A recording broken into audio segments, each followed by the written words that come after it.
Lisons cette terrible déclaration souvent réitérée dans la lettre aux Hébreux. Je jurerai, ils n'entreront pas dans mon repos. Hébreux 3:11. Et de nouveau retentit l'appel. Aujourd'hui, si vous entendez sa voix, n'endurcissez pas vos cœurs. Ce n'est pas un message d'évangélisation pour ceux qui ne sont pas sauvés.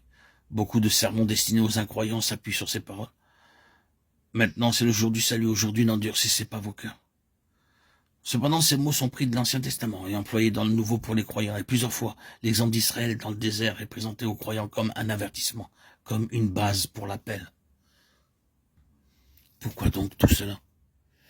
N'ont-ils pas été transportés en type du royaume des ténèbres au royaume du Fils de son amour? En type, ne sont-ils pas passés par la voie ouverte, par le précieux sang? N'appartenaient-ils pas au Seigneur? Oui, mais le danger pour eux, c'était que la gloire puisse partir. En quoi consistait ce danger? Il résidait dans le fait que leur cœur n'était pas fondé sur la satisfaction de Dieu, mais sur leur propre satisfaction. C'était le point qui focalisait tout leur désir dans le désert. Ils marchandaient constamment avec Dieu, et ce n'était pas en parole, c'était dans l'esprit.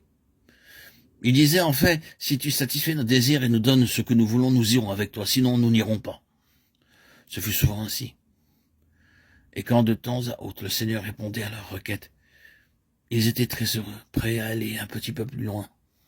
Mais ensuite, ils devaient encore faire quelque chose de plus. Pour finir, Dieu leur a dit, assez de tout cela. Je vous ai fait sortir pour ma satisfaction, pour mon plaisir, pour ma gloire. Ainsi, parce qu'ils négociaient avec Dieu, parce que ce fut toujours une affaire liée à leur satisfaction plutôt qu'à la sienne, la gloire est partie et la honte a frappé cette génération. Ainsi donc, le Jourdain doit être franchi. Et le Jourdain signifie une fois pour toutes, plénitude, finalité, surabondance. Il est Seigneur. Nous estimons que si un seul est mort pour tous donc sont morts, et qu'il est mort pour tous, afin que ceux qui vivent ne vivent plus pour eux-mêmes, mais pour celui qui est mort et ressuscité pour eux. 2 Corinthiens 5, 14, 15. À moins que ce problème ne soit réglé, il n'y a pas de gloire, aucune possibilité de gloire. La gloire exige que nous reconnaissions non seulement qu'en Christ notre être injuste fut enseveli, mais qu'il a enseveli aussi toute possibilité qu'en nous-mêmes il y ait un jour quelque chose de juste. Vous êtes prêts à laisser enterrer votre pauvre moi malheureux et misérable, mais vous n'êtes pas toujours prêt à saisir et à enterrer la capacité supposée de votre être à vouloir se justifier.